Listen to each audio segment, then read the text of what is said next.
Giselle, maraming salamat sa 11 taong hindi ka bumitaw. Hindi ka umayaw at lagi mo akong pinaglaban. Parang kailan lamang nung kinuha mo ng walang paalam ang number ko sa pinasa kong resume, parang kailan lang ang unang hi galing sa text mo.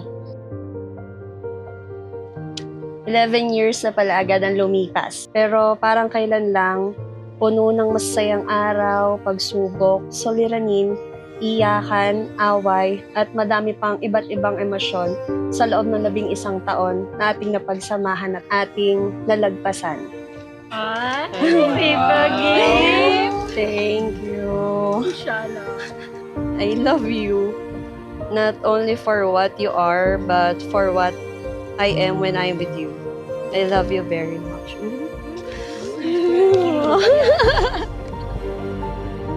Parang parehas pala kami ng gift sa isa't isa. Wow! Ay, bet ang shake. Wear this on our wedding. This is our Isaiah 60:22. When the time is right, I, the Lord, will make it happen. I love you.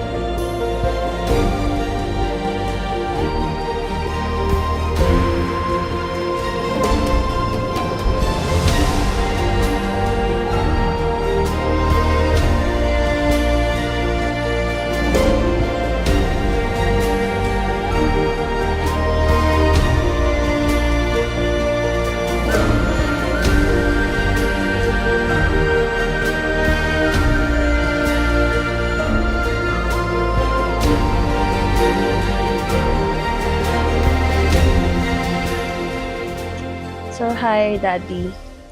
This is it. Una ay nagpapasalamat ako sa Panginoong Diyos sa araw na ito sapagkat kung hindi dahil sa Kanya ay hindi ito may isa sa katuparan. Salamat dahil dumating ka sa buhay ko sa mga panahong kailangan ko pala ng isang tulad mo. At ngayon, sa harap ng simbahan at ng Diyos na may likha, sisimulan na natin ang ating walang hanggan. Maraming beses man tayong sinubok ng panahon, maraming beses din tayong bumangon dahil alam nating hanggang katapusan ang pagmamahalan natin. Sabi nga ng tatay noon, pag-aasawa ay isang desisyon na kailangang pag-isipan ng maraming beses. At sa maraming beses na pag-iisip ko, laging akong bumabalik sa'yo. Sa bawat sandaling nagdududa ako, palagi kang nagiging sagot.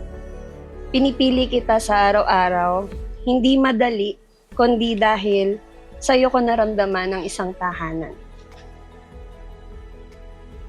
Sa bawat pagsubok, pangakong ako ang iyong kakampi at pinakamatibay mong suporta. Pinapangako kong pakikinggan lahat ng iyong saloobin, lahat ng iyong mithiin at tutuparin lahat ng iyong hihilingin. Pangakong hindi kailanman magtataksil, palaging ikaw lang ang pipiliin. Ikaw ang dahilan ng aking paggising sa araw-araw. Para sa iyo din ako bumabangon. Ikaw ang gusto kong makita sa pagmulat ng aking mga mata. Giselle Sakdalan de Ramos, mahal na mahal kita. At ngayon, sa harap ng Diyos at mga mahal natin, pinapangako ko na magiging tapat pa rin sa'yo. Aalagaan at ibibigay ang lahat ng makakaya upang maging katuwang mo sa buhay na ating pangtatahakin. Pangakong sasamahan ka sa oras ng saya, kalungkutan, kasaganahan o kakulangan habang buhay. Maraming salamat, Daddy. Mahal na mahal kita.